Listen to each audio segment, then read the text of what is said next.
bueno, quizás para la primera parte, utilizar para si hubo alguna consulta con respecto al material, saben que la bibliografía, con los PowerPoints y todos los textos completos están en el blog colgada en la unidad 3, como parte del mismo estadio, este segundo módulo, eh, de donde abordamos la modalidad y el currículum, eh, y el documento que tanto el profe Daniel ha colgado en el grupo de Facebook, como también lo encuentran en el campus virtual, sintetiza los textos prioritarios y se remiten a la propuesta pedagógica que nosotros elaboramos para el inicio del segundo cuatrimestre. Estos módulos intentan de algún modo condensar textos prioritarios que ustedes también van a encontrar en la bibliografía obligatoria.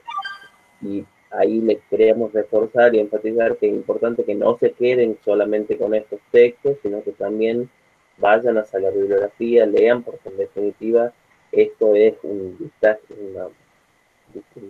una revisión superficial y en la bibliografía completa encuentran todo el material.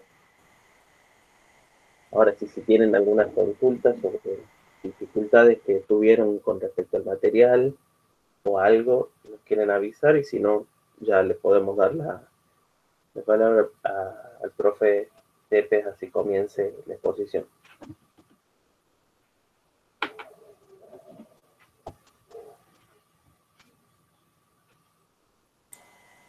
Bueno, hay un profundo silencio de radio, como decía, ¿no? José Luis Sacristán.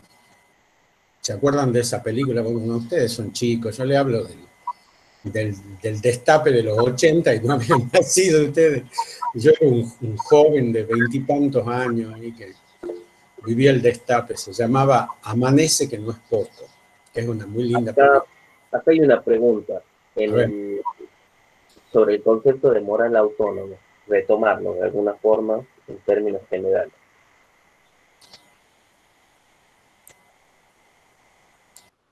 Bien, vamos a contestar esta pregunta que nos da pie para la clase, situándonos, si ustedes pueden, en los dos instructivos que tienen para el módulo este. No sé si lo tienen a los instructivos a la vista y si no, si los tienen impresos, pero un poco la clase, precisamente en función de la pregunta, comienza con algo que iba a decir. Hay alguien que está con el micrófono abierto, algo que siento que rebota, no sé quién es. Entonces, fíjense, yo me acuerdo que la profesora Liz, cuando terminamos la clase pasada, hizo el planteo que me parecía totalmente pertinente. Bueno, ¿dónde estaban los conceptos de moral autónoma y de moral dependiente? Bueno, si ustedes observan la secuencia de este módulo, del módulo 2, si ustedes observan la secuencia, yo al menos la tengo en la pantalla, dice, el módulo 1, la clase 3 y la clase 4 de este módulo 2 dice, contrarreformismo educativo, orígenes de la concepción de currículum y escuela moderna, Trento, pedagogía jesuita y La Salle.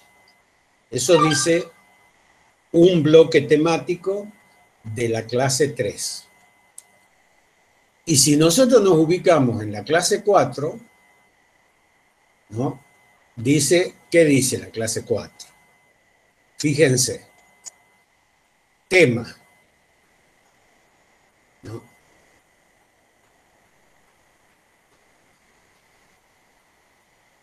Dice temas, concepto de moral autónoma y dependiente. A, concepto de moral autónoma, Comenio y la didáctica magna.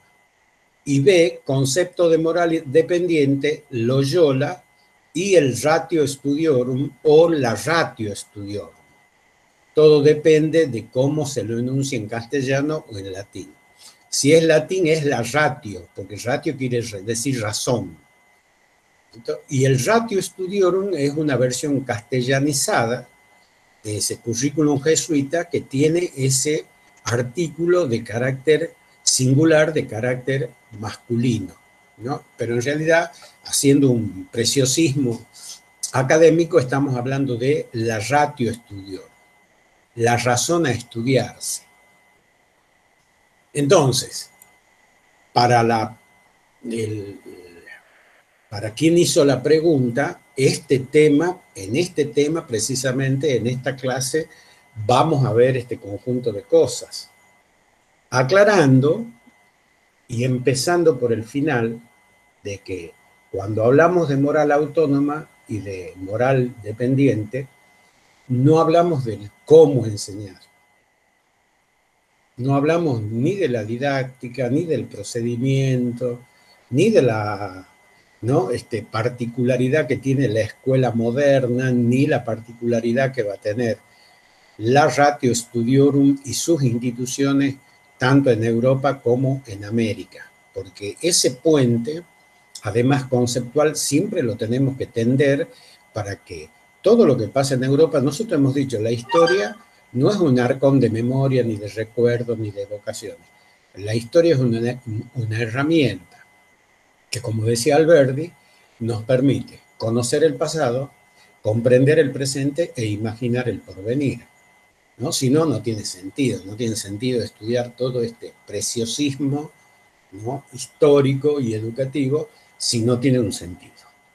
Entonces, cuando nosotros hablamos de moral autónoma y de moral dependiente, hablamos de una variable del currículum que tiene que ver con la prescripción de las conductas, ¿no?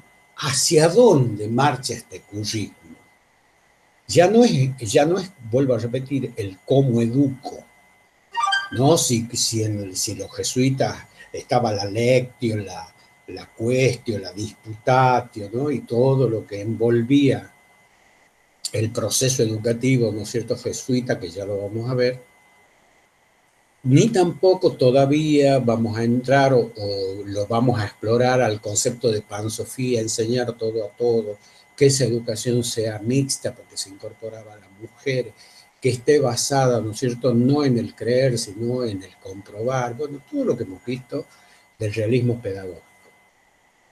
Sino que cuando nosotros hablamos de moral autónoma y moral dependiente, hablamos de esa doble construcción que en su finalidad cualquier modelo pedagógico, cualquier propuesta pedagógica y cualquier modelo didáctico se propone, que es el aprendizaje de determinados saberes racionales, cognitivos, y por otra parte, valorativos o actitudinales.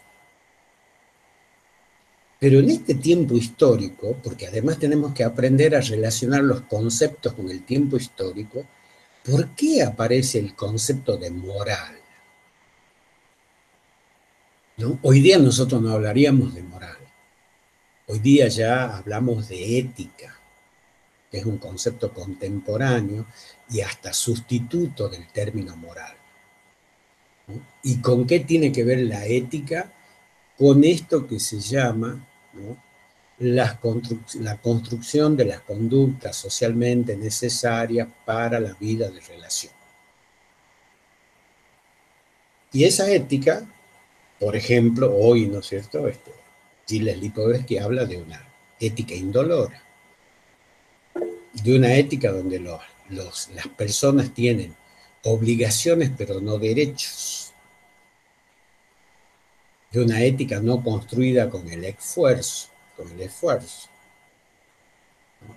El famoso ejemplo del chico que está gomeado en todas las materias, pero le dice al padre, yo tengo que ir a Bariloche en 5º año, porque si no, me corto las venas porque no me realizo como estudiante secundario.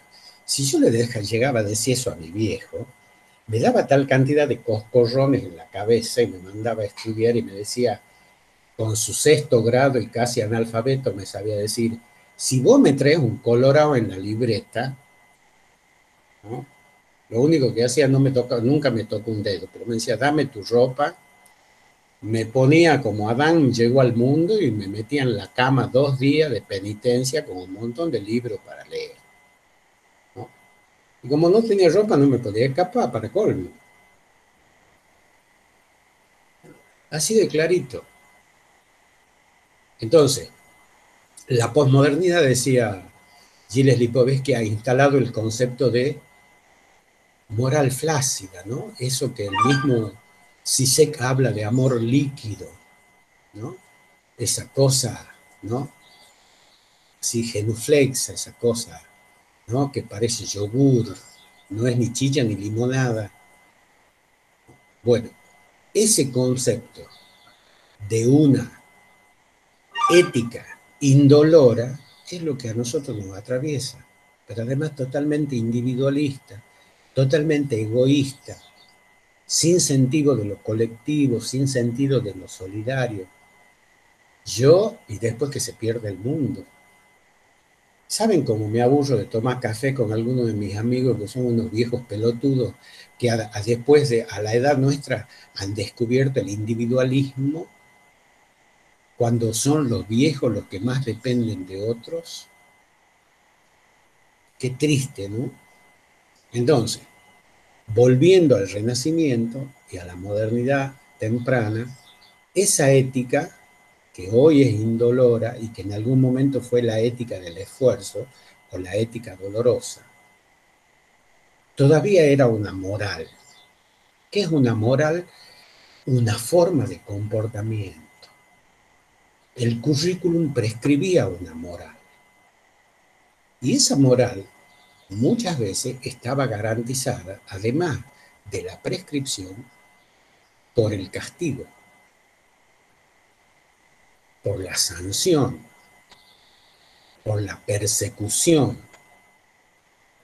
Y si encima nosotros nos ubicamos en ese renacimiento del siglo XVI, donde después de 1517 y después de Lutero, se va a vivir 200 años, 150 años de terribles guerras religiosas, de una sociedad partida en dos, de una institución que ha estallado en 1000 pedazos después de 1000 años de dominio absoluto, no solo en el terreno material, sino y sobre todo espiritual en el mundo occidental.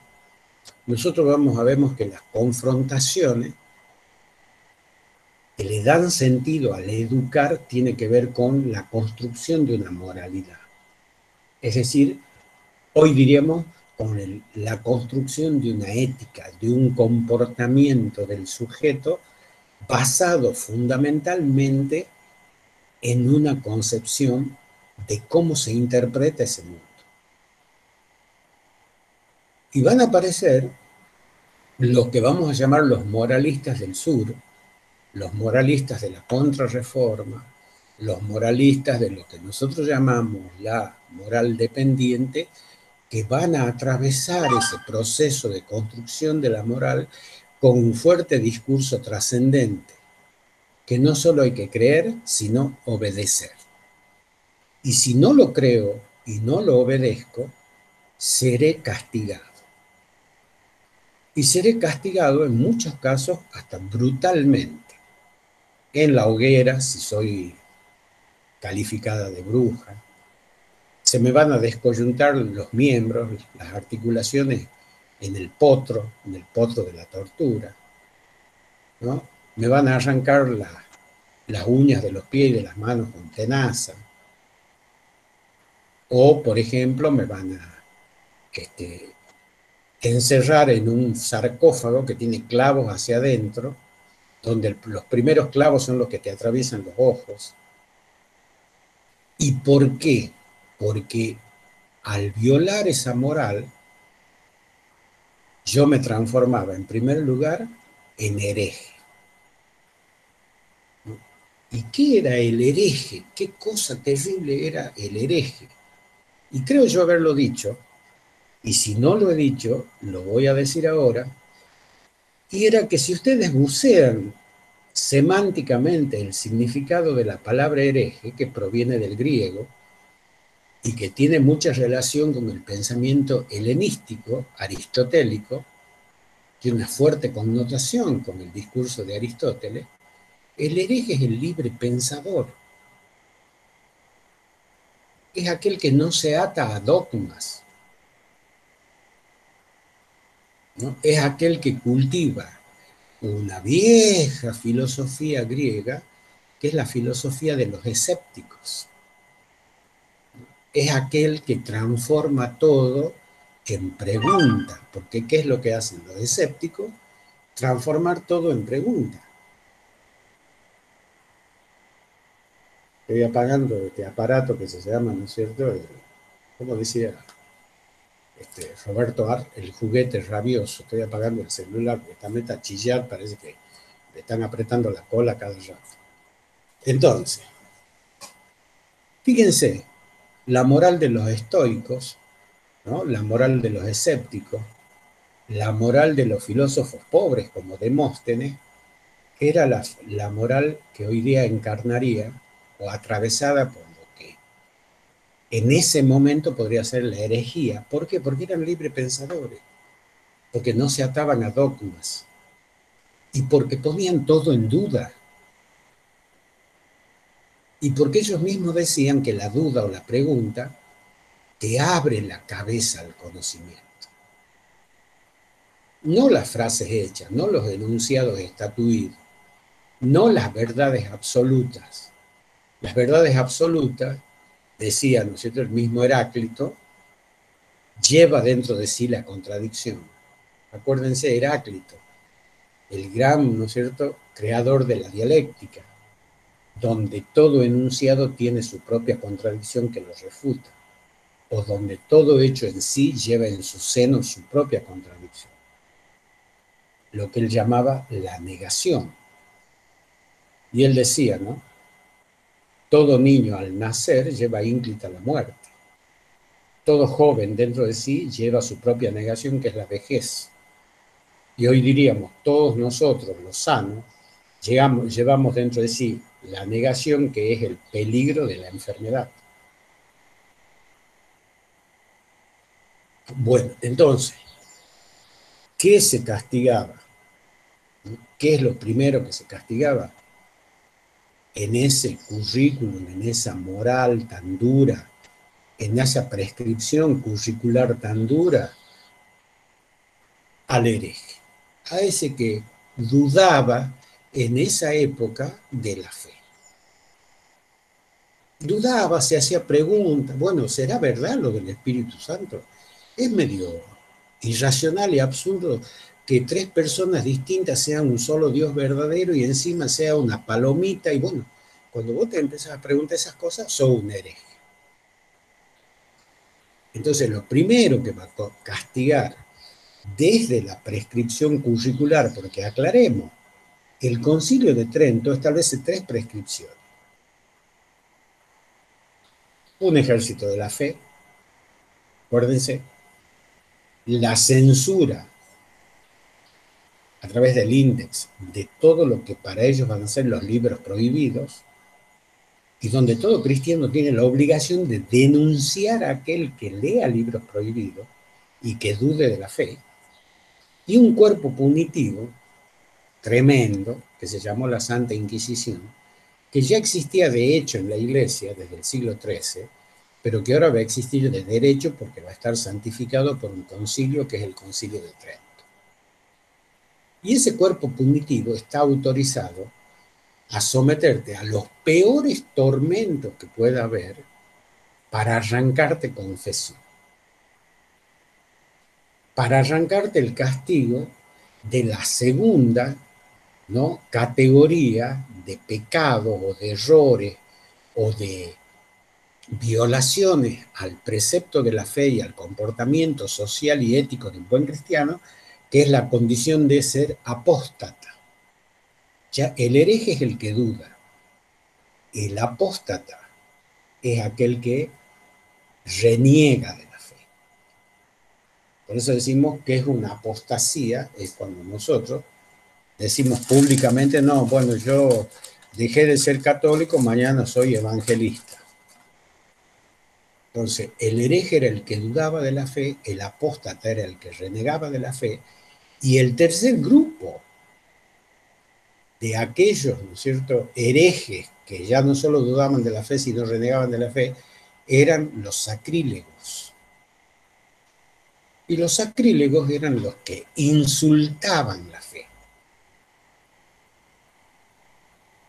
¿no? Aquellos que escribían cosas, por ejemplo, un tipo que va a hacer un sacrílego va a ser, obviamente, Lutero, porque en sus 95 tesis, una de las cosas que más defiende el Concilio de Trento, que es la venta de indulgencia, es lo que hace que Lutero se revele. No se olviden ustedes que el Concilio de Trento considera fundamental seguir vendiendo indulgencias, claro, si no, ¿cómo iban a recaudar?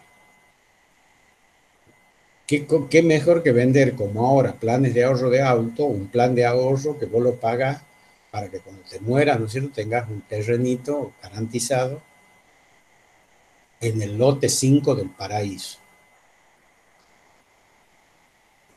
Y lo último terrible que se castigaba el Concilio de Trento y que estaba orientado a una cuestión de género realmente brutal, realmente demuestra el lugar de la mujer, que yo creo haberles pegado, y si no les voy a pegar, si está, creo, no sé, Emanuel, si está, si está en esto que hemos visto de Hipatía, donde nosotros hemos visto cómo concebían a la mujer desde la quema de Hipatía, cómo se la concebía a la mujer desde el discurso cristiano católico medieval, ¿no?, temprano y tardío. Yo de por la duda lo voy a... Está como, fue una de las consignas para el trabajo, y hay algunas referencias en los textos. No sé si te referís a eso o a otro tipo Sí, de... sí, a un trabajo que tiene que ver con la muerte de Hipatía y cómo la desollan, Ah, sí, sí, sí, sí, cómo la justamente. cortan en pedazos con conchas de caracol afilada, ¿no? Y si no, como dice Rocío, habría que ver de nuevo la película. Y esto, que se prolonga hacia la modernidad con respecto a la mujer, es la quema de las brujas. Cómo se la acusaba de manera absolutamente arbitraria, cómo se admitía la delación, cómo se admitía el estado de sospecha, o cómo se admitía algo peor, que hay un tipo que a mí no me gusta acá, pero que ha escrito una novela muy linda que se llama, ¿no?, La gesta del marrano. ¿Cómo se llama? Ustedes que me vayan a ayudar, yo no me acuerdo porque una novela latinoamericana donde, por ejemplo, había un gran judío converso, ¿no?, en Perú, que tenía mucho dinero y tenía una hermosa mujer. Lo que pasa es que acá no sabían que era judío converso, ¿no? La gesta del marrano, ¿cómo se llama? Emanuel, buscalo al autor, porque será que es medio mezquino, que no me acuerdo el apellido. Y había un tipo, en la novela dice, había un tipo que la ambicionaba a esa mujer, que vivía con este marrano. Es el inefable Marco Aguirre. Aguinis, exactamente, Marquitos Aguinis, este muchachito, que es lo único bueno que creo que ha escrito, no hay que reconocerle las cosas, más allá de que sea insoportable. Y resulta que en la trama de la novela, este judío converso, que vive en Perú, que tiene fortuna y que tiene una gran mujer, cae en manos de la Inquisición peruana solo por una denuncia anónima. De una denuncia de alguien que ambicionaba de él su mujer. Por supuesto, el tipo sometido a la Inquisición, castigado de la peor manera, ¿no? Además, cuando él descubre, ¿cómo se llamaban los judíos conversos? ¿Cómo se llama? Tienen un nombre muy de esta época, muy de acá, que nosotros lo utilizamos vulgarmente para decir pijotero, pícaro. ¿Cómo se llamaban los judíos conversos? Ya me voy a acordar. No son marranos, tienen otro nombre. Además es un dialecto. Ya me voy a acordar, ¿no? Bueno, fíjense, solamente bastaba que alguien diga aquel o aquella, como se decía en esa época, de noche va a estar degollando gallinas, de noche, ¿no es cierto?, hace esto, entonces es una bruja. Y sin más ni más, a través de algo horroroso que es la tortura, porque les aviso, chicos, Nadie resiste la tortura, menos que te descoyunten los dedos, menos que te pongan en el potro de tormento, menos que te metan astillas, ¿no?, de madera y te las claven bajo las uñas. Entonces, vos declarabas lo que ellos querían. Nadie por el horror puede declararse a sí mismo no culpable. Fíjense, se quemaron muchas mujeres después de Trento. Pero también hay que ser justo que el fundamentalismo cristiano, tanto católico como protestante, fue igual o peor. No hay que olvidarse que los protestantes alemanes, y sobre todo los calvinistas suizos, quemaron tantas o más mujeres que el contrarreformismo católico. Así que ojo también con eso. No es una historia de buenos y malos, no es una historia donde unos eran buenitos y sacralizados y otros eran, ¿no?, los imperfectos. La historia está llena de ejemplos donde nosotros mismos somos expresión de la contradicción. ¿Profe? Sí. También quería aportar ahí que por ahí capaz que en una minoría un lugar en la mujer, la Iglesia Católica sí le da un lugar a la mujer de salvación, por así decirlo, en los conventos. Cuando se permiten los conventos de femeninos, era como un estilo de vida para la mujer, desconocido, fuera de la casa, fuera de las ataduras patriarcales de la sociedad en sí. Si bien seguían bajo un discurso católico que por ahí estaba sumido de contradicciones, es como, no sé, una gota de agua ahí frente a toda la arena, por así decirlo. O sea, creo que vale reconocerlo, como usted dice, esta cuestión de la historia y todo eso. No, perfecto. Si querés el ejemplo tuyo, lo que vos decís se lo puede validar con un ejemplo que es el de Sor Juana Inés de la Cruz. Resulta que Sor Juana Inés de la Cruz, para no casarse, es decir, para no caer bajo la garra del marido en esa época, encima de un marido que ni siquiera quería o aceptaba, porque la mujer no tenía autonomía afectiva, no elegía con quién casarse, sino que las compraban o las vendía, le daban una dote o los casamientos eran por conveniencia. Sor Juana Inés de la Cruz dice: me recluí para no someterme a un varón y para poder aprender, porque ahí fue en los lugares, en esos lugares de reclusión que eran los monasterios, donde ella vivió muchos años como monja, donde ella pudo leer, escribir, hacer poesía, dramaturgia, aprender idiomas, en la soledad de la celda. No, perfecto, yo no estoy diciendo vuelvo a repetir, decir que de todo de un lado es malo y lo otro de un lado es bueno, no sirve. Los errores y los fundamentalismos y todos, ¿no es cierto?, los excesos se cometieron de ambos lados. ¿Por qué? Porque esta lucha, como podremos ver, no solo era religiosa, era ideológica y política. Ustedes no se olviden que en esta época el movimiento contrarreformista representaba un fuerte cuestionamiento al poder omnímodo de lo que se llamó el papado romano y la vigencia de una iglesia universal que estaba por encima de los intereses particulares de lo que en ese momento histórico se llama el proceso de formación de las nacionalidades en Europa. Entonces, hay, ¿no es cierto?, príncipes, varones, duques de la nobleza alemana que dicen: ¿por qué nosotros tenemos que seguir obedeciéndole a este vago que encima de hacernos comprar indulgencia nos da órdenes políticas? ¿Por qué tenemos que seguir hablando latín si queremos hablar alemán, queremos hablar nuestra lengua madre? ¿Por qué tenemos que darle tributo? No se olviden que el papado romano tiene un montón de dinero, que es una de las cosas que más lo impresiona mal a Lutero, porque vivía en un boato y en un lujo que era producto no solo de lo que recaudaba de todo lo que provenía de América, África y Asia, de lo que la iglesia recibía como parte de su tributo apostólico, sino también de todo lo que los impuestos que les obligaba a pagar a los ducados, por cierto, a la nobleza y a los estados emergentes en Europa.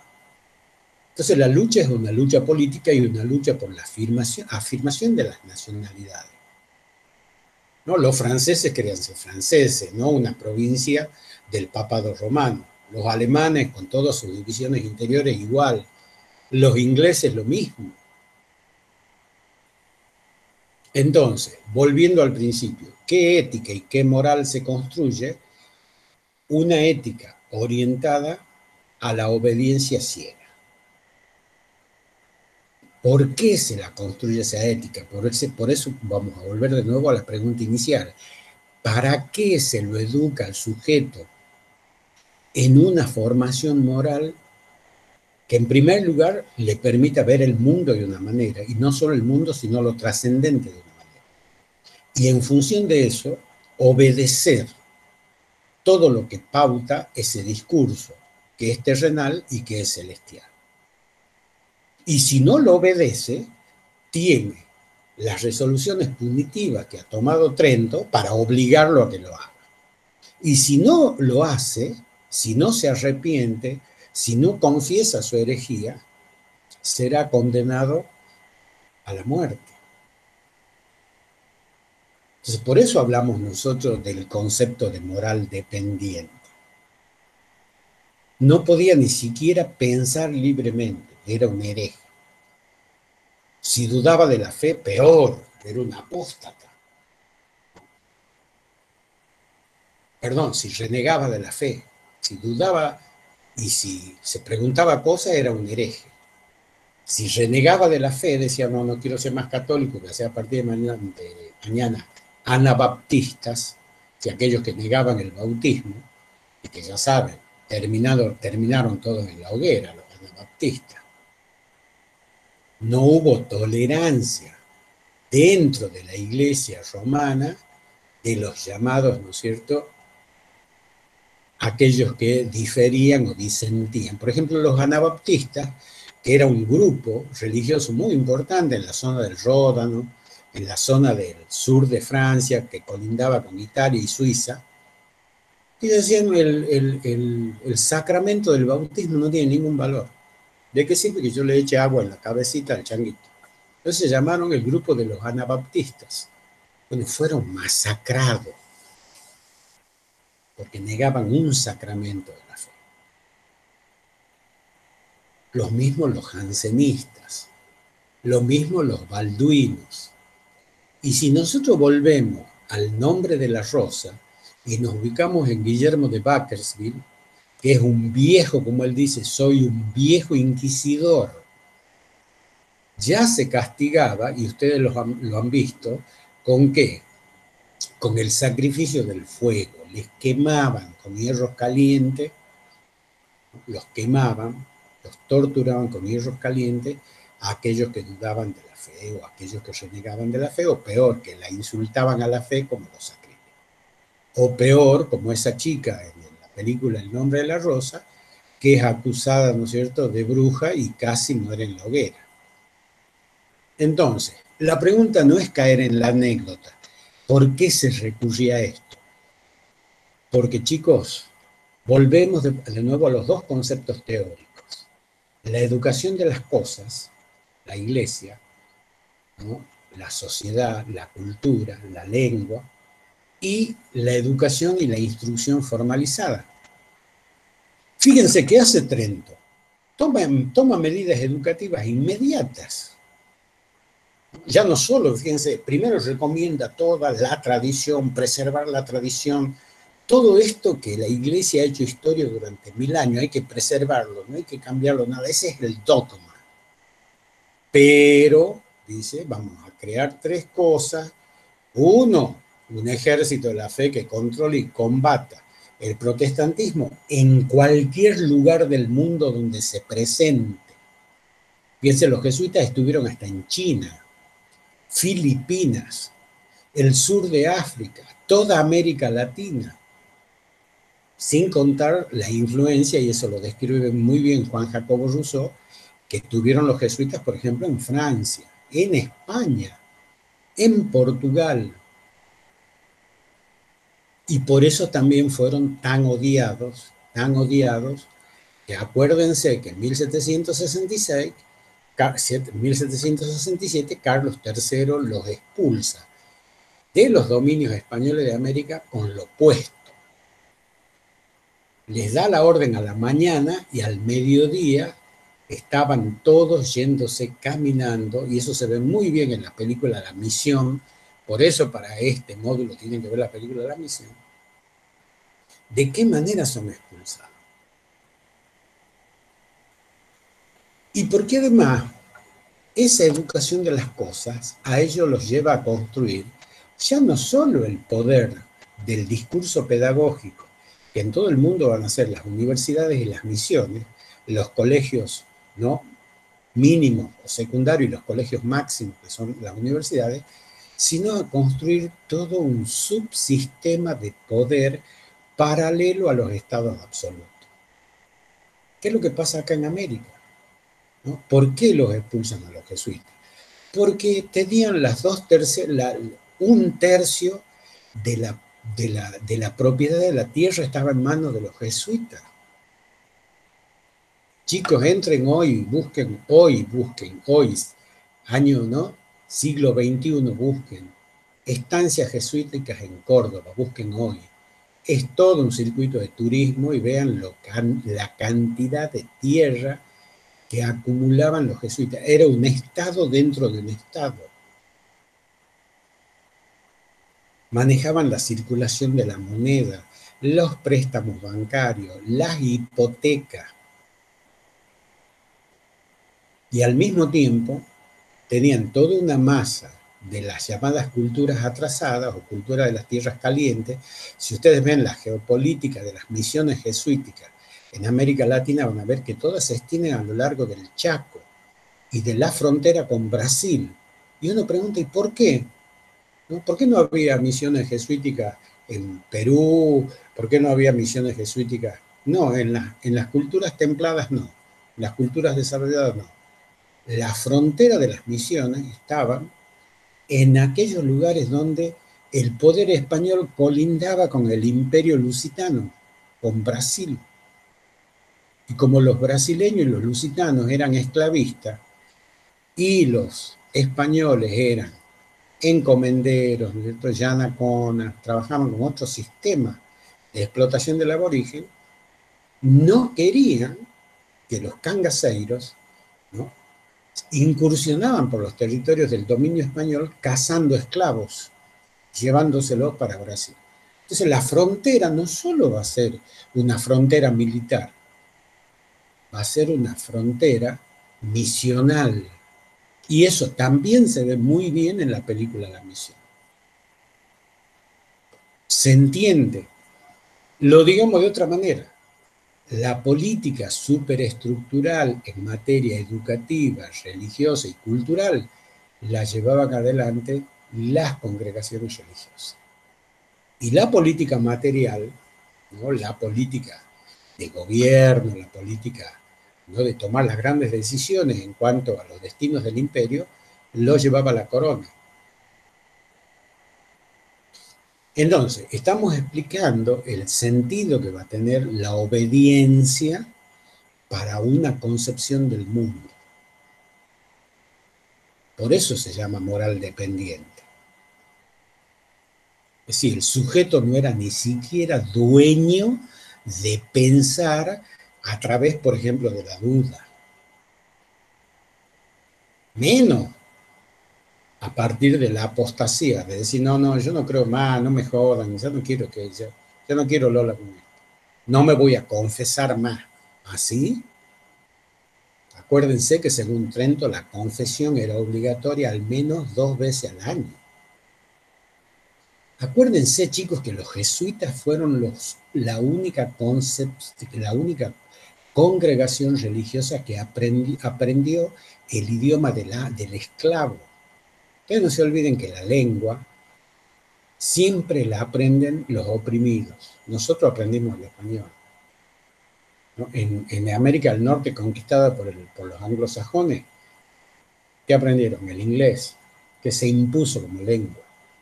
En Canadá es muy interesante. Fue una nación partida en dos, con 2 administraciones. hoy con dos administraciones, dos capitales, Ottawa y Montreal, la capital del Canadá anglosajón y la capital del Canadá francés. En Canadá se hablan dos idiomas oficiales, francés e inglés. Tengo un compañero de toda la vida, un compañero del colegio, ingeniero zootecnista que vive en New Brunswick, en Canadá, en la parte anglosajona del Canadá, ¿no? Y enseña en una universidad, ¿no? Un gran amigo mío, egresado del colegio, y me cuenta esto del país bilingüe, ¿no? En una parte el francés es el idioma oficial, en otra parte el italiano, el inglés. ¿Por qué? Porque hubo dos procesos de colonización y de implantación de lo que se llama el lenguaje del amo. Y esto es muy importante en el plano discursivo, porque cómo se dicen las cosas, cómo se le adjudica significado a la realidad a partir de la lengua que se habla, ¿no? Es fundamental. Fíjense, los españoles, Dios, aquello supraterrenal, aquello que está más allá de la vida, aquello que es lo metafísico, aquello que está en la frontera, que cuando atravesamos no volvemos más, que es la única certeza de la vida que tenemos, que es la muerte. Cuando atravesamos esa frontera, para, ¿no es cierto?, todo lo que es la tradición judeo-cristiana, del otro lado está Dios y el paraíso. Ese Dios es uno solo, es una concepción monoteísta. Y durante muchos años, a lo largo de 1000 años de la medievalidad, nos enseñaron que vivir en este mundo no tenía ningún valor y que lo único que teníamos que esperar era morirnos acá, sufrir mucho, y cuando nos muramos íbamos a ir a la ciudad celeste, que es la ciudad agustiniana, a gozar de la luz eterna. Para los aborígenes, eso no era lo que ellos habían construido simbólicamente como imaginario y discurso, ¿no?, trascendente. Ellos eran afectos a una religión natural, el trueno, el relámpago, Viracocha, la Pachamama, Mamá Ocllo.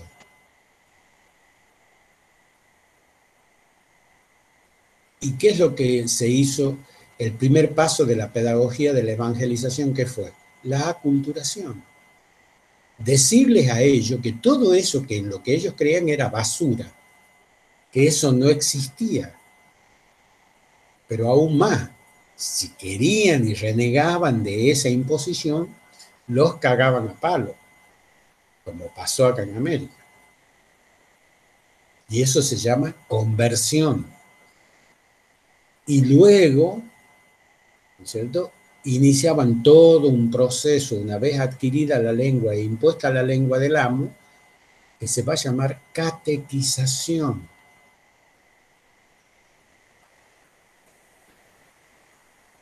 Y cuando el sujeto se catequizaba, quedaba concluido el proceso de lo que se llama aculturación, y ese proceso de aculturación tiene un fundamento que es profundamente etnocéntrico. ¿Qué quiere decir eso?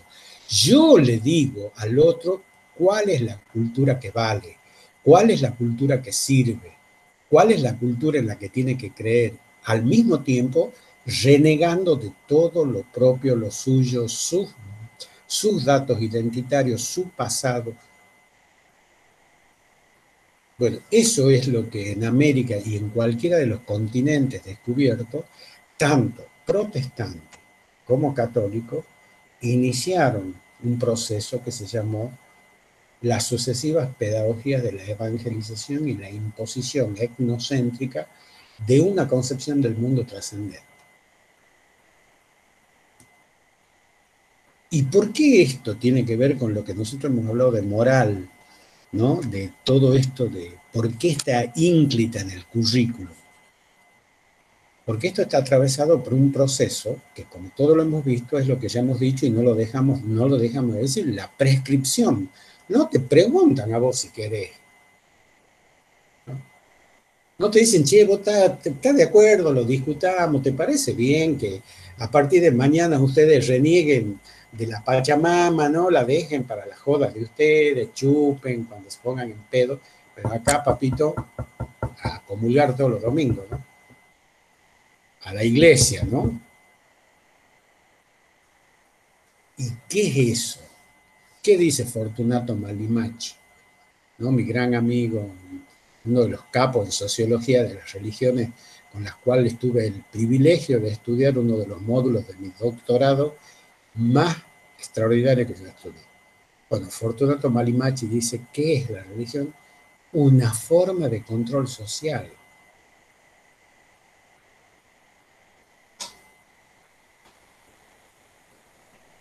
¿Qué es la religión? Un conjunto de mandatos que imponen una forma de control social. Yo manipulo la conciencia del otro para que el otro actúe de acuerdo a cómo yo le impongo esa concepción. Y si no lo hace, lo amenazo, lo castigo y lo extorsiono. Y si no lo hace, según Trento, y bueno, le apretaré las uñas, le agarraré a martillazo los dedos. Y si es una mujer y la acuso de bruja, la terminaré quemando. Entonces uno dice, ¿no? Y la piedad y el amor y el todos somos animalitos de Dios, todos somos iguales. No, no existe. Y ojo, yo no estoy, cualquiera que puede creer, cualquiera que me escuche puede creer que soy, ¿no? Cuando me siento, tengo que enroscar la cola porque soy un diablo. No, nada de eso. Nosotros estamos tomando un objeto de la realidad simbólica del mundo, que es la construcción de los llamados universos trascendentes, para estudiarlos.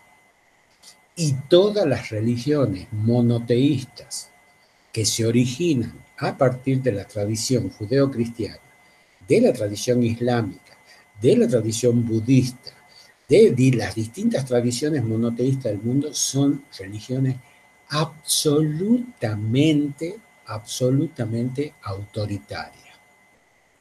Y si no, pregúntenle a las mujeres cómo viven con los talibanes, ¿no? Que la entierran. Si ella llega a hablar con un hombre que no es su marido, y otro varón, ¿qué le hace un talibán a su mujer? Ya han visto. La entierra, le deja la cabeza afuera y la cagan a pedrada hasta que la matan. ¿O qué pasa en Burkina Faso, ¿no?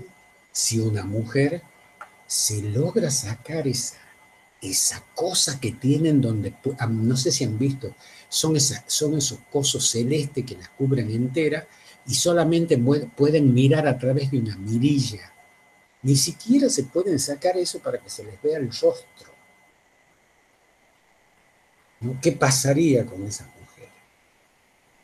Bueno, entonces no es solamente un fenómeno social propio y único del cristianismo, es un fenómeno social propio de todo el discurso judeo-cristiano, vuelvo a repetir, islámico, de todas las tradiciones monoteístas que para imponerse se impusieron mediante las formas más violentas, más duras de control social.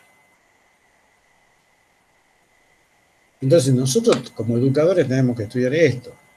La creencia de cada uno, en este momento, la guardamos en el bolsillo derecho, en el bolsillo izquierdo. Lo que estamos haciendo es explorar, explicar, analizar un fenómeno social que tiene directa relación con el proceso educativo de este tiempo. Fíjense, ¿por qué los protestantes, ¿no? Y por qué los católicos durante todo el siglo XVII llevan adelante la famosa guerra de los 30 años, donde un tercio del siglo XVII Europa es, ¿no es cierto?, empapada de sangre, donde gran parte del sudor, la sangre y las lágrimas de los no miles y miles de aborígenes inmolados en el Potosí o en las minas de Huancavelica, para que el oro español y el oro latinoamericano y la plata latinoamericana vaya, ¿no?, a esos imperios a alimentar guerras sangrientas religiosas. Entonces la pregunta ¿por qué? ¿Por qué es importante? Bueno, volvemos de nuevo al principio. porque tan importante es la conquista material como la conquista subjetiva o espiritual. Fíjense las leyes de Burgos del 1511. ¿Qué le dicen los españoles, ¿no? Carlos V, los Hohenzollern, ¿no? La dinastía esta, ¿no? De los Habsburgo, la familia de los Hohenzollern y los Hohentotten y los Habsburgo. ¿Qué le dicen al Papa? Dice, la cosa va a ser muy sencilla. Nosotros nos vamos a encargar de la conquista material, minas, tierras, haciendas, sistema de trabajo. Y ustedes, le dicen al Papa, se van a encargar de la conquista espiritual. ¿Cómo la denominó, ¿no? Rodolfo Pugrós, el padre de nuestra ilustre Adriana Pugrós, en su libro La América que conquistó el Nuevo Mundo, uno de los primeros libros tipo ensayo que estudiaba el tema del 12 de octubre y todo eso, publicado ya por 1940, lo dice en el subtítulo: la conquista se hizo en nombre de la cruz y el feudo. Es decir, no es una arbitrariedad decir que la cruz estaba primero antes que el feudo. Prestemos atención a los títulos. Entonces, volvemos a la Reforma para seguir explicando este concepto de moral dependiente. Esta moral dependiente tenía un sentido. En primer lugar, combatir duramente y donde se presente el protestantismo. ¿Pero por qué? Porque el protestantismo era solamente un discurso que ponía en duda a través de las 95 tesis la universalidad de la iglesia, del latín. No, porque le cuestionaba su poder material, su dominio material. ¿Y por qué blindó toda la América española con la llegada de miles y miles de congregaciones religiosas? Para que no entre bajo ningún punto de vista lo que ellos llamaban el veneno del protestantismo. Y vaya que no lo lograron. Blindaron la América española durante 400 años.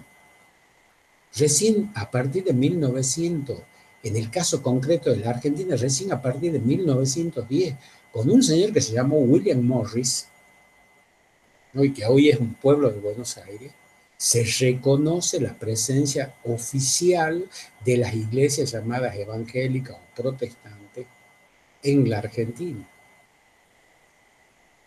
Y hay una revista Visión que editaba Marianito Grondona, no sé si la conocen, que en su momento tuvo, que contaba en esa revista, publicada ya en los años 80 y tanto, que recién a partir de 1930 se reconoce la presencia de las llamadas congregaciones evangélicas en algunos países de América Latina. Entonces, volviendo al principio, vaya si no lo lograron todas las congregaciones religiosas, porque eso es lo que uno tendría que preguntarse. Cualquier observador atento dice, bueno, ¿por qué hay tantos franciscanos, ¿no? Dominicanos, dominicanos no, que es otra nacionalidad, dominico, ¿no? Porque hay jesuitas, porque hay agostinos, porque hay esto. Y recién alguien también lo dijo, ¿por qué tantas congregaciones de mujeres? Las monjas de San Vicente de Paúl, del Corazón de María Auxiliadora, de la misión fundamental, ¿cuál era? Blindar el continente para que no penetre el pensamiento protestante. O, si ustedes quieren, como toda religión es una ideología, porque es un sistema ordenado de ideas que te hace entender el mundo de una manera y no de otra, por eso es una ideología, pero además porque está atravesada por mandatos. Y si no, nosotros los católicos, ¿qué no nos enseñaban de memoria? ¿No? ¿Cuál era el primer mandamiento? Amar a Dios sobre todas las cosas. Segundo, aparecía la cuestión de esto que yo les decía.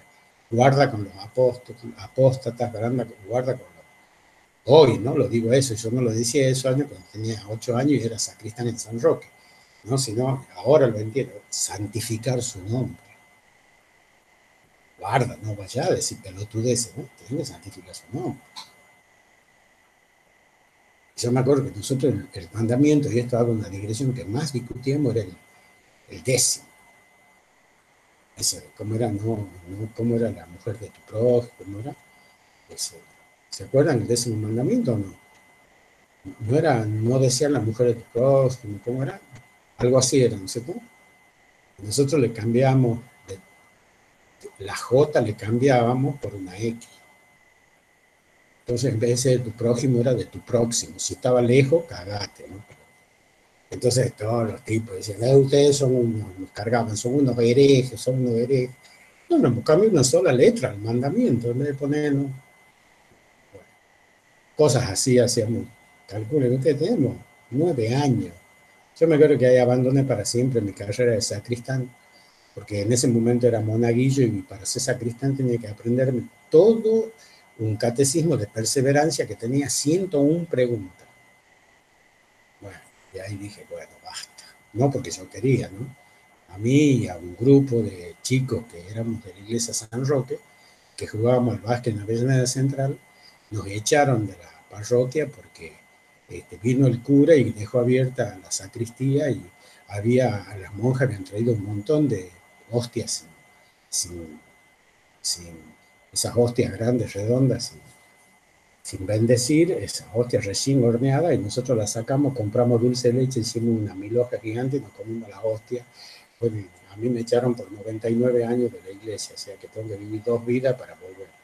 No, a mí, a un grupo de chicas, no, mentira, pero la travesura existió. Pero el cura fue el boludo que dejó la sacristía abierta. Bueno, eso para decirles por qué, digamos, terminó mi carrera como monaguillo abruptamente. Si no, capaz que era rector de alguna iglesia, de alguna universidad católica, quién sabe. O sea, ¿qué tendrá que ver el dulce de leche con mi carrera académica, ¿no? Alguna vez me tendré que preguntar. Bien, entonces, no sé si se va entendiendo este concepto que atraviesa el currículum, la ratio studiorum la atraviesa de cabo a rabo.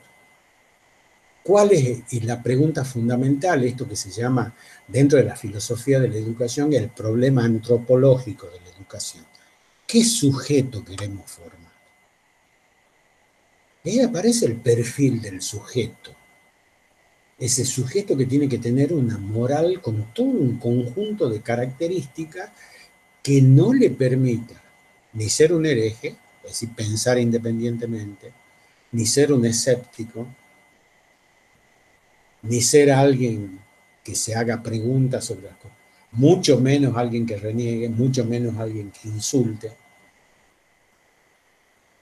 Y si hace todo eso, será durísimamente castigado hasta con la muerte. Y aquí, chicos, voy a hacer esto que decimos, ¿para qué nosotros necesitamos estudiar la historia, no? Lo traigamos esto al presente y hagamos una analogía interesante. ¿Cómo se construye el tema, ¿no? Esto que está en una discusión muy dura entre los odiadores seriales y entre los que pensamos que hay que hacer políticas de salud pública. ¿Cómo se construye la obediencia? Si vos, por ejemplo, le decías a personas, chicos, no salgan. Chicos, no se amontonen en los bares. Chicos, no hagan fiestas clandestinas. La pregunta es, ¿cómo se construye las conductas socialmente necesarias? ¿Cómo se construye una pedagogía de la obediencia, como decía un sociólogo? Él lo decía, leerlo en página 12, lo decía pedagogía del cagazo, ¿no? No era tan ético así como yo. ¿Cómo se construye eso? Se construye solamente con un discurso moral, con exhortaciones, pórtense bien, no. Se construye con el poder de policía del Estado. Vos sacás los pies fuera del plato, te hago primero, les voy a dar un solo ejemplo, para que se entienda aún mejor lo que yo digo. ¿Se acuerdan de la ley 1420? ¿Han estudiado la ley 1420? La primera ley nacional de educación común. Bueno, revísenla. Yo les voy a poner después la ley para que te la revisen. ¿Cómo se impone la obligatoriedad escolar en la Argentina? Ustedes saben la cantidad de comunidades que se renegaban, se oponían, resistían.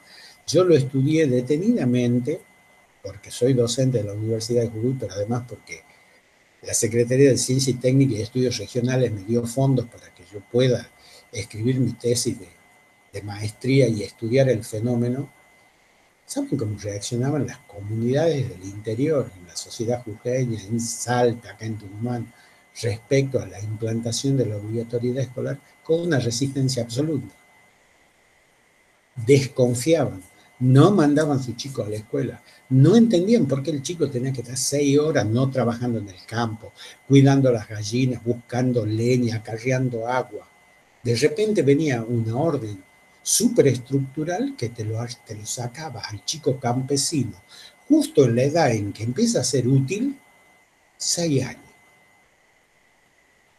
¿Para qué? Para que aprenda a leer, a escribir, a sumar, a restar, a multiplicar, a dividir, los principios del higienismo y principios de la moral burguesa.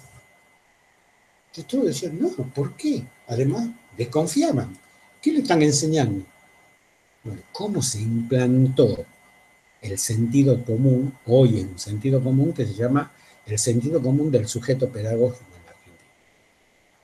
Por un principio que no es ni sociológico, ni es pedagógico, ni es educativo, ni es de convencimiento, ni de exhortación. Se lo implantó mediante el poder de policía del Estado. Vean la ley. ¿Qué pasaba cuando un padre no mandaba a un chico a la escuela? Caía el oficial de justicia, el juez de paz, el comisario de ese pueblo, el presidente del consejo escolar, del que todos se olvidan. Los consejos escolares de la ley 1420 era la asociación de padres que controlaba el desarrollo del proceso escolar y de la escuela creada. Y le decía, señor, usted no está mandando a su hijo a la escuela, queremos apercibirlo, lo que se llama un apercibimiento, se lo notificaba. Bueno, perfecto, el otro se limpiaba el culo con la notificación, como era previsible, y al mes caía el oficial de justicia con el comisario y le decía, como usted no ha mandado a su hijo a la escuela, va a recibir una multa de tal. Y si no la paga, le vamos a quitar animales, le vamos a quitar parte de su cosecha, le vamos a quitar parte de sus enseres domésticos. Si usted no paga la multa, la va a pagar con lo que se llama, ¿no? Si no pagas en plata, la pagas en enseres o especie. Bueno, perfecto. Y si pasaban 30 días y el vago no mandaba a su hijo a la escuela, llegaba el oficial de justicia con 2 policías y se lo llevaban de los párpados y lo metían preso 30 días al famoso padre, tutor o encargado. Y eso, implantar ese sentido común, que se llama el sentido común del sujeto pedagógico en Argentina, que hace que 120 años después ya eso no sea necesario porque está implantado en nuestro imaginario cultural, en nuestro imaginario simbólico, donde ¿qué hace un matrimonio cuando tiene un hijo y el hijo tiene 4 años? ¿Qué hace un matrimonio, una pareja, lo que sea? ¿Qué hacen los abuelos si es que el chico no lo crían los padres? Che, Juancito tiene que ir al jardín. ¿Qué es lo que tenemos que buscar para Juancito? Lo primero, el jardín. Y eso lo hace hasta el tipo de la más alta escala social, hasta el último peón analfabeto. Porque está implantado por sentido común. ¿Cómo se lo implantó ese sentido común? Con discurso, con decirle, chicos, sean bonitos, manden su hijo a la escuela, no sean pelotudos, cuiden que el día de mañana va a ser... No, papá. Eso es lo que este sociólogo llama la pedagogía del cagazo. ¿Se entiende? Por eso, la lucha contra la pandemia, y acá hago otra digresión, no es solamente una lucha sanitaria. Es una lucha social y política. Y al tipo que saca los pies fuera del plato, dice, los bares tienen que cerrar a las 11. El vago está hasta las 11:30, vale, cerré el bar y lo clausura 30 días. Y encima le mete una multa. Ya a ver si no va a aprender que el agua no se mastica. Y cuando vaya a abrir de nuevo el bar, le decís, bueno, se lo abrimos a prueba 30 días. Si en 30 días saca los pies del flaco, plato se lo clausuramos definitivamente. Porque yo les aviso que este sentido común y muchos de los otros sentidos comunes. Por ejemplo, le voy a poner otro, votar. ¿Por qué la ley del sufragio secreto, universal y obligatorio no fue voluntario en la Argentina y fue, ¿no es cierto?, como lo decía recién, obligatorio? ¿Por qué? Porque no le dieron de entrada la opción que tienen otros países del mundo, donde esas democracias son muy débiles, porque son democracias donde yo voy a votar si se me da la gana. Y hay gobiernos que están elegidos con el 30% de las personas. O sea, no representan a nadie, o sí lo representan, porque cuando a vos te da la espalda el 70%, no te tendré que dar ni ganas de asumir. Porque sabes que el 70% te da la espalda. O por lo menos por razones que desconocemos, no te votan. Entonces, ¿qué se hizo acá en la Argentina? ¿Sí? No van a ir de prepo. De 18 a 65 años, todo varón, decía la ley Sáenz Peña, del año 1912, irá a votar. Y la ley, hace poquito, del 29 de septiembre de 1948, estableció el voto femenino de igual manera. Toda mujer de 18 a 65 años irá a votar. No le preguntaban si le gusta o no le gusta. No sé si se entiende. Se llama poder de policía. El Estado le confiere a la burocracia, ¿no?, y a las fuerzas llamadas de seguridad, las fuerzas punitivas, el hecho de implantarle al ciudadano la obligación. Entonces nosotros en eso estamos flaqueando. Nunca vamos a revertir la pandemia si nosotros no lo obligamos a nosotros mismos, no a que curemos del virus, a que nos preservemos. Y ahí disminuimos los factores de contagio. Yo el otro día escuchaba un discurso que pasó por la televisión que yo no podía creer. Era no sé si han escuchado, una mujer que en una fiesta donde va la cana y allá en la prisión más de 140 tipos, viene y le dice, no, yo no voy a ir presa. ¿Por qué? Porque yo acá he venido a pasar un momento y no estoy infringiendo ninguna ley. No sé si lo han escuchado. Ah, no, pero vine a tomarme algo, a bailar un rato. Papá, ¿qué te pasa? ¿Sabes qué tiene que hacer el cana? Ahí es donde el cana tiene que agarrar un corcho, ponerlo en la boca, meterle 2 cintas adhesivas y mandarla 10 días al calabozo para que aprenda que el agua no se mastica. Porque el principio liberal esencial dice, mis derechos terminan donde comienza el otro. Eso lo decía clarito, lo decía un señor, ¿no es cierto?, que era uno de los ilustrados franceses, amigo de Juan Jacob Rousseau, que se llamaba Voltaire.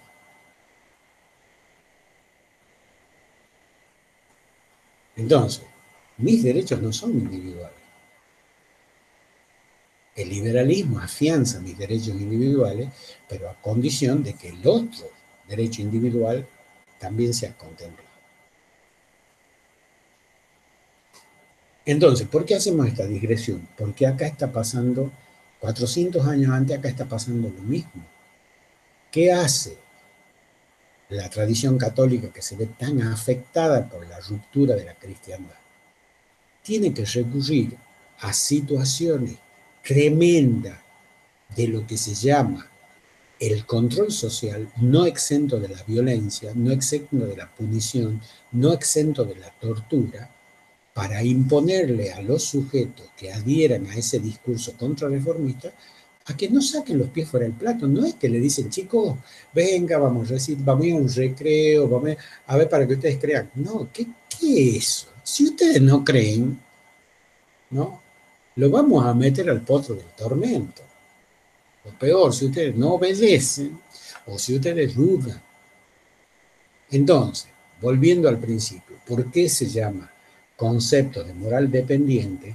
Porque ese sujeto no es un sujeto autónomo, un sujeto que dude, un sujeto que se pregunte y un sujeto donde las decisiones que toma, la toma por el imperio de su raciocinio y de su discernimiento. Las decisiones que toma están totalmente pautadas por un proceso de control social que es lo que se va a llamar el discurso contrarreformista. ¿Dónde va a encontrar su saturación? ¿Dónde va a encontrar su expresión más concentrada en la letra y en la formación de las generaciones sucesivas, en esto que va a escribir San Ignacio de Loyola, San Francisco Javier y Claudio Acquaviva en 1560, en el momento, ¿no es cierto?, en que está recién naciendo Comenio, se va a llamar Ratio Studiorum. Y por eso yo les recomendaba que lean la Ratio Studiorum, porque ustedes van a ver, fíjense la palabrita que encabeza los títulos. Deberes para el profesor. Deberes para el profesor de música. Deberes, no le preguntan, no le dicen, che, ¿qué querés enseñar? ¿Cómo lo vas a hacer? Deberes para... ¿Usted cree que le dan posibilidad a la duda? No. Tiene una prescripción absoluta el Ratio Studiorum. El profesor de música, el profesor de matemáticas, deberes. ¿No? Nada de creatividad, no. Léenlo, es muy interesante. Y por oposición, veamos el concepto de moral autónoma. Eso también es una metáfora. A ver, sí, el realismo pedagógico, donde está ínclito el principio de moral autónoma, tiene, ¿no es cierto?, como conceptos, por supuesto, bastante condicionados por el desarrollo económico, por la clase esencial que es la burguesía, ¿no? Es en su esencia y como también expresión concentrada en realidad la moral burguesa. Tampoco nos jodamos. Esta moral autónoma, la libertad de decidir, la libertad de pensar, el tomar distancia del creer, el adoptar el comprobar, el subordinar la filosofía, la religión a la filosofía, y la teología también que quede subordinada a la filosofía o a la moral, a la ética. Tiene todo un contenido libertario, está atravesado por el discurso liberal que es el afianzamiento de los derechos individuales. Pero individuales ¿de quién? Ojo con esto, de la burguesía. No son de cualquiera. Yo le preguntaría a algún trabajador, algún obrero, algún cargador del puerto, algún campesino europeo, más allá de que haya pertenecido a toda la tradición anglosajona, protestante, ¿tenía libertad? No la tenía tampoco. Ojo con eso. Esta moral autónoma, expresada por el realismo pedagógico y condensada metodológicamente en la didáctica magna y en toda esa construcción material y simbólica que es el catalizador de esos principios curriculares, que es la escuela moderna, concentra en esencia el pensamiento de la burguesía liberal, anglosajona y protestante. Y si no, veamos, chicos, Radke, Comenius, Locke, y ahora cuando estudiemos ya no la modernidad temprana, sino la modernidad tardía expresada en la Ilustración, lo vamos a ver en los filósofos ilustrados. Es todo un discurso condensado que expresa el pensamiento de la burguesía ilustrada, de la burguesía moderna. Los trabajadores miran de la tribuna, son analfabetos. Las mujeres, eso sí, tienen que obedecer. ¿O qué hace un señor que se llamó, ¿no?, Maximiliano Robespierre cuando creó el Comité de Salvación Pública de la Revolución? A todo lo que dudaban, con un fundamentalismo similar, pero a efecto de salvar la Revolución Francesa, también le cortó la cabeza. Le cortó la cabeza a 17.000 vagos que tuvieron la desgracia de caer bajo la guillotina. Las costras, decían, ¿no es cierto?, el gran escritor que es Honorato de Balzac en su novela Papá Goriot, las costras de la sangre de la revolución eran más gruesas, dice, en el cadalso, que estaba en el campo de Marte, eran más gruesas, dice, que la suela de 10 zapatos, las costras de sangre, de lo que fue. Entonces, volviendo al principio, tanto desde el pensamiento eclesiástico, la dureza por la imposición curricular cataliza mediante el concepto de moral dependiente. Esa moral autónoma de la cual habla la burguesía es para la burguesía. Ni siquiera para la mujer. Me pone otro ejemplo de la Revolución Francesa, Olimpia de Gouges. ¿Qué plantea Olimpia de Gouges? Ah, sí, hay una declaración universal no para los hombres y el ciudadano. ¿Qué le dice Olimpia de Gouges a Robespierre? Yo quiero que hagan una declaración universal, no para la mujer y la ciudadana. ¿De qué la acusan a Olimpia? De traidora. ¿Qué le hacen? Le cortan la cabeza. No nos jodamos. Entonces, este es un debate prolífico e interesante. Claro, la moral dependiente se fundamenta en el dogma. La moral autónoma se fundamenta en la ideología de una clase. Esa es la gran diferencia. Una moral es fuertemente dogmática, la otra moral es fuertemente ilustrada. Una moral se funda en la medievalidad y en un concepto de universo y de mundo, tanto terrestre como celeste, que ya conocemos, que es el relato judeo-cristiano del Nuevo Testamento.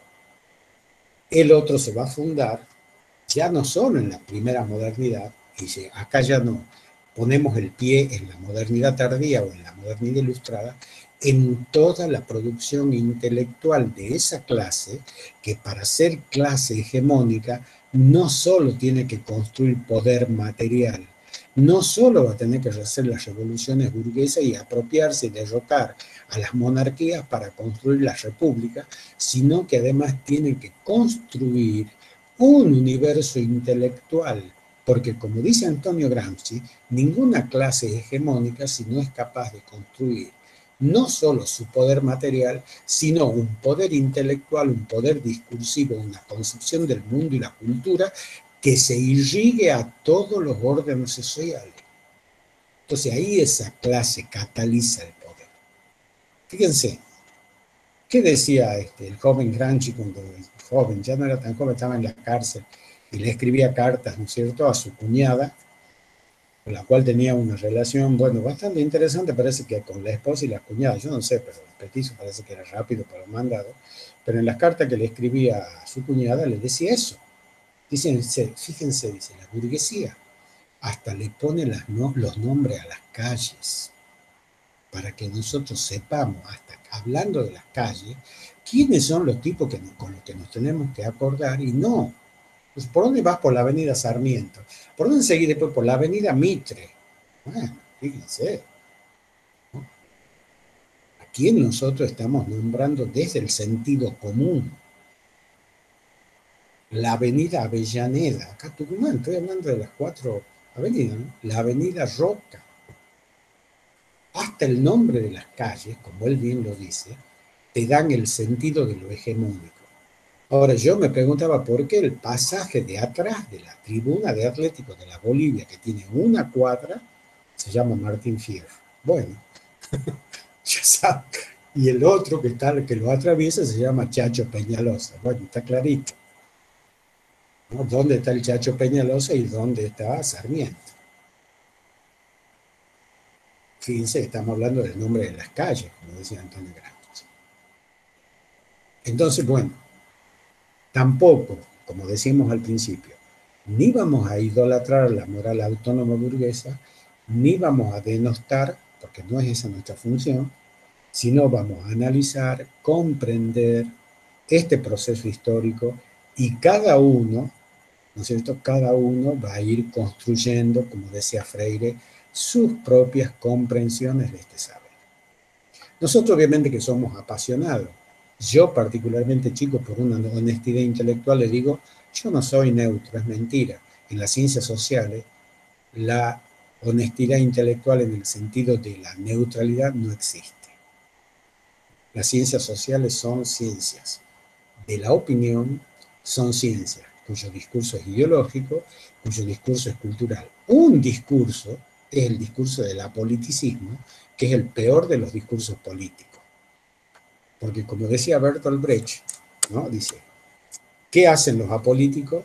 Darle lugar para que los lugares más importantes de la política la ocupen los políticos. Entonces, lo que nosotros hacemos es proponerle que ustedes aprendan, que ustedes formen su propio juicio, para eso van a ser universitarios, que ustedes lean y que las clases no son nada más que aproximaciones discursivas a este fenómeno. Nada más. Y por eso, si ustedes leen con atención, en el módulo siempre se les dice, no sé si han visto el párrafo final, ustedes tienen derecho a revisar cualquier otra bibliografía, a explorar cualquier otro texto, a revisar, ¿no?, todo lo que está en la red, siempre y cuando no sean basura epistemológica, sean de autores serios, tengan respaldo de alguna institución seria, universidad, instituto, y tengan un mínimo de validez en cuanto a su argumentación. Tampoco vamos a traer, ¿no es cierto?, lo que escribe Álvaro Aurane, ¿no es cierto?, o todos los mamertos esos que escriben editoriales, por ejemplo, en la Gaceta, que son absolutamente analfabetos. Entonces escriben lo que les dice y no las cosas que tienen que escribir. De los periodistas donde más tienen que desconfiar.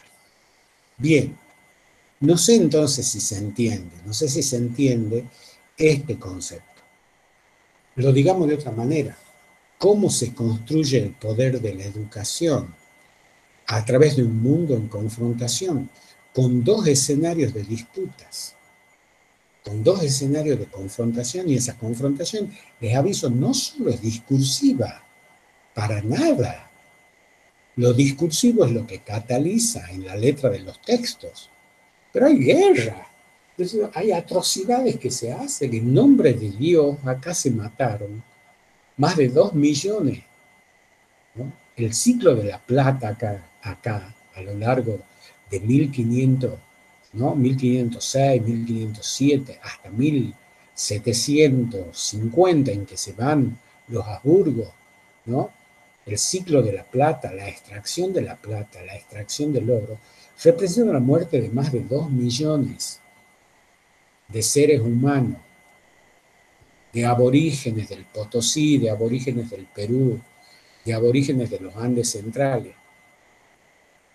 Eso sí, bajaban a los socavones a los 19 años, 18 años, para no salir nunca más, porque morían de citacosis, morían de hambre, morían de la progresiva asfixia, que significaba en ese tiempo trabajar sin ningún tipo de protección a una enfermedad fundamental, que es tragar, lo que decía recién, la citacosis, que es tragar, ¿no es cierto?, todos los desechos del mineral en los pulmones.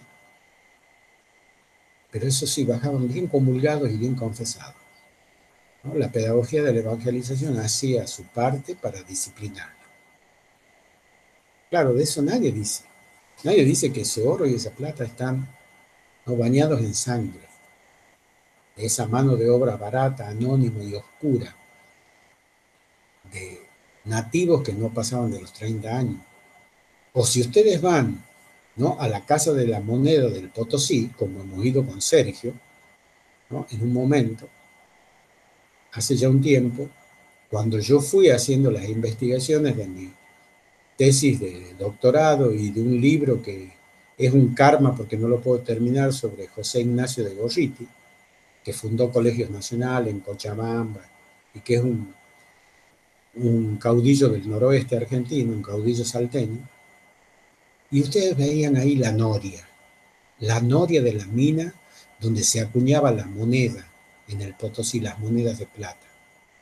Primero estaban tiradas por animales, pero esas norias, ¿saben quién las tiraban? Personas, seres humanos, que trabajaban 14 horas, quedaban encadenados a esa noria, dormían encadenados a esa noria y le daban, y bueno, a los 2, 3 meses, 4 meses morían de inanición. Y así como se murieron las mulas que lo tiraban, también se morían los nativos que lo tiraban. Y esa noria no descansaba, trabajaba 18, 17 horas, porque había que apuñar la plata del Potosí para mandarla a España. Bueno, Mariano Moreno tiene su tesis sobre el trabajo esclavo de los aborígenes del Potosí. No se olviden, Mariano Moreno fue a estudiar Derecho en la Universidad de Charcas y su tesis como abogado trata sobre el maltrato, que la Casa de la Moneda le daba a través de esa noria infame a aquellos infelices que creían, los encadenaban en el cuello, los encadenaban en los brazos, y la noria, ¿viste? Es el palo ese que hay que tirar a la vuelta, para hacerlo circular, porque es como un molino que extrae agua. Y no se olviden ustedes que la plata se trataba con, ¿no?, mercurio, con manganeso y otra mezcla con agua para que la plata coagule. ¿Qué quiere decir eso? Para que todos los elementos de la plata se junten y se peguen y desechen todo lo que era la tierra, las impurezas. Bueno, eso se hacía con agua pura y los otros componentes a los que hice alusión. Y se hacía con trabajo esclavo. Y si ustedes leen a Galeano, Las venas abiertas de América Latina, y las 16 millones de toneladas de plata que salieron del Potosí, ¿no es cierto?, a los reinos de España y Portugal, van a ver, como dice él, que se podía hacer un camino, se podía tender una calle desde el Potosí hasta Roma tranquilamente, con la cantidad de plata que se extrajeron desde 1511, 1500, un poquito más, 1549, en que se funda formalmente la mina del Potosí, hasta 1750, en que con Carlos III son expulsados los Habsburgo y se agota el Potosí. Nosotros que lo hemos conocido es una especie de, ¿no?, queso gruyere, está lleno de agujeros arriba. Y cuando fuimos, que todavía estaba el gobierno de Evo Morales, lo que se está extrayendo ahora es del subsuelo. El cerro es un queso gruyere, sirve para el turismo. El Estado boliviano está trabajando en el subsuelo del Cerro del Potosí. Así que bueno, ¿qué quiero decirles con esto? Volvemos de nuevo al principio. Una Europa en crisis, una Europa partida en dos, donde una de las armas fundamentales para, ¿cierto?, establecer un fuerte sistema de control social de la población va a ser la escuela, va a ser el currículum, va a ser la alfabetización, va a ser lo que se llama, en términos pedagógicos, la construcción de un nuevo universo simbólico que represente la implantación de las conductas socialmente necesarias para la vida de relación de una determinada formación social. Y es lo que pasó en la Argentina. Uno ahí deja de hablar boludeces y lo comprende al rockismo, ¿no? Porque una cosa, siempre he dicho, una cosa es el rockismo y otra cosa es roca, no confundamos. Es como decir, una cosa es Irigoyen y otra cosa es el irigoyenismo. Una cosa es Perón y otra cosa es el peronismo. No confundamos personas con movimientos políticos. Y bueno, ¿qué hizo el rockismo? Es decir, todos los intelectuales de Paraná, toda la Liga de Gobernadores y todos los intelectuales a su servicio construyeron un sistema educativo público que tenía como función disciplinadora, porque esta también es la función disciplinadora de la educación, construir un proceso de homogénesis social. ¿Por qué? Porque en la Argentina teníamos italianos, españoles, todo lo que llegaban de Europa, y encima teníamos todo lo que venían de los países limítrofes. Un país pluricultural, plurilingüístico, que amenazaba con una implosión interna. Entonces, ¿cómo se construyó la unidad nacional en términos simbólicos? Lo hizo la educación. ¿Cómo? A partir de la lengua y de la escuela. Disciplinó a los sujetos.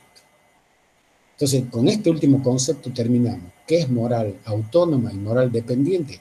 Procesos de disciplinamiento social o de control social dados desde dos lugares.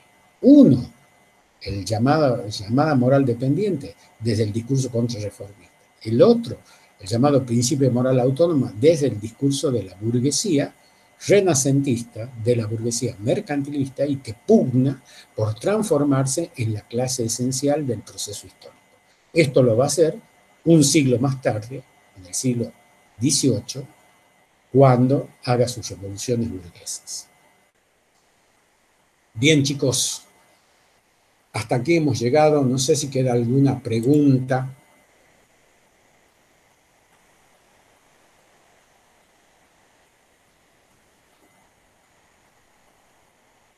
Bueno, Juan Carlos se ha ido, pero creo haberle contestado a la pregunta de qué era el concepto de moral autónoma. ¿Queda alguna duda?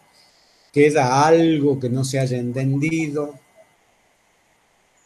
Profesor, estaba pensando en el tema de la moral dependiente, de la contrarreforma, y digamos que en la Iglesia Católica las misas eran hasta creo que la de 1960 y pico, todas en latín. Y lo que implica la contrarreforma, la posibilidad que se la traduce en las lenguas de los países, de los hablantes, y la libre interpretación, o sea, la posibilidad de hacer como una moral autónoma en el sentido que pueden la libertad para interpretar, y todo lo contrario a lo que es la contrarreforma, ese temor terrible de que haya la duda, la crítica hacia esos dogmas. Sí, sin duda, pero vos no te olvides que en el dogma, esto es Trento, ¿no es cierto? El afianzamiento del dogma. Vos has dicho algo que es muy significativo. Fíjate vos que Puebla, estamos hablando de 1962, Puebla, el Concilio de Puebla, donde surge todo lo que se conoce como la pedagogía de la liberación, todo, recién va a establecer 400 años más tarde, respecto al famoso tema de la liturgia de la misa, va a establecer tres cosas. Primero, que el cura habla en castellano. Segundo, que el cura se dé vuelta. Yo cuando era chico, la misa el cura la daba de espaldas a la feligresía. Que los altares roten y el cura de frente.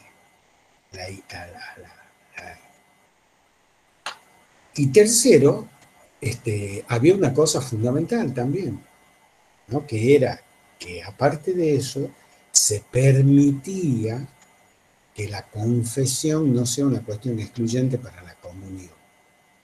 O sea, si vos tenías un pecado liviano, ¿no?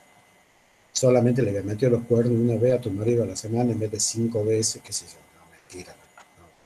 No, o sea, si tenías un mal pensamiento, vos podías comulgar sin que eso signifique un sacrilegio.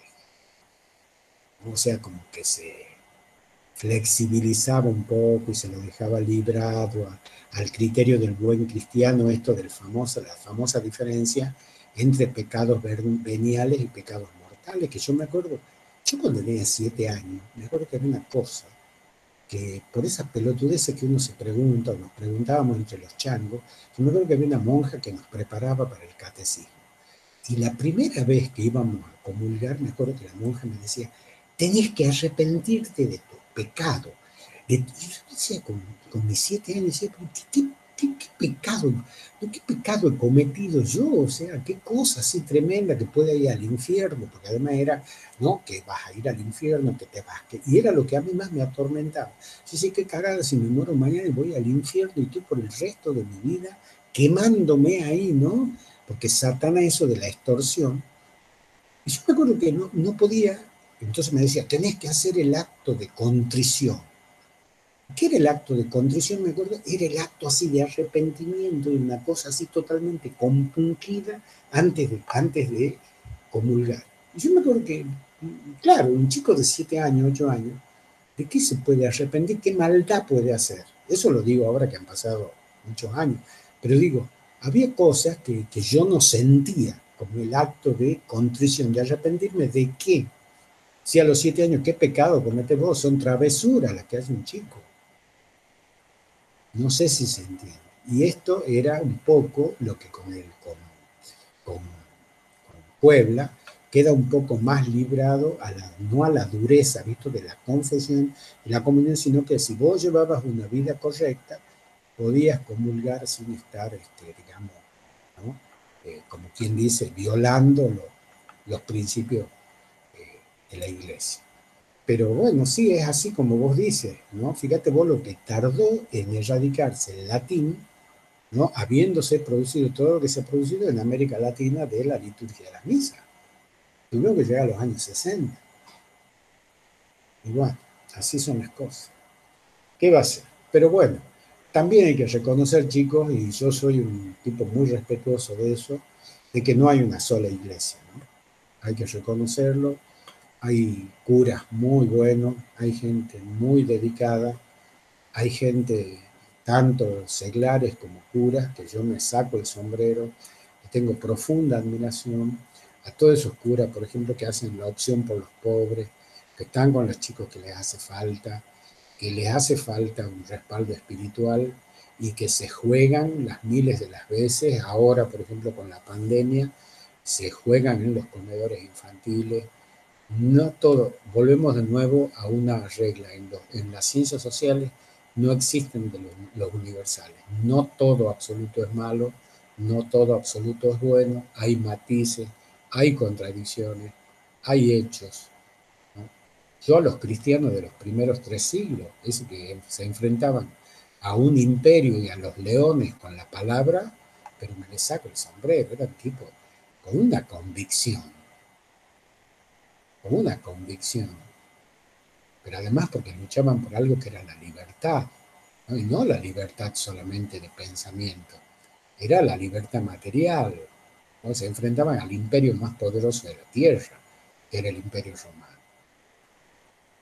O sea, el cristianismo también tiene actos de una profunda, ¿no? Lo que yo llamo los verdaderos cristianos tienen actos de una profunda entrega, de un profundo compromiso, de una moral sólida, y que los hechos son muchísimos, ¿no? No hace falta, ¿no? El cura Camilo Torres, ¿no?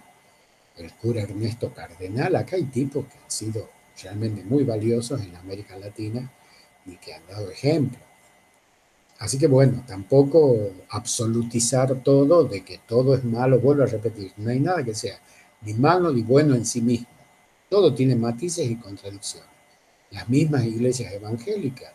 Hay iglesias evangélicas que tienen un real acto de entrega y otras que tienen, bueno, no es una casualidad que las iglesias evangélicas en Brasil lo apoyen a Bolsonaro, pero hay que reconocer que no todas son las que lo apoyan.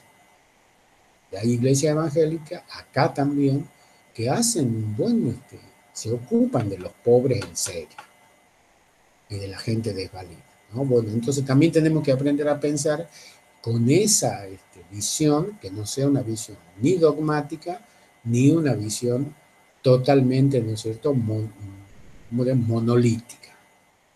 No existe eso en la ciencia social. Bueno, son las 13:21. Tengo un gato que me está rascando a la altura del esternón ya. Así que bueno, ¿alguna duda, alguna pregunta? Ya estaríamos acercándonos al final. No sé si querés agregar algo, Liz, Emanuel, algún comentario sobre el tema. La grabación, eso por ahora. ¿Cómo? Voy cerrando la grabación. Ah, bien. La grabación. Sí, además ya quedamos 10.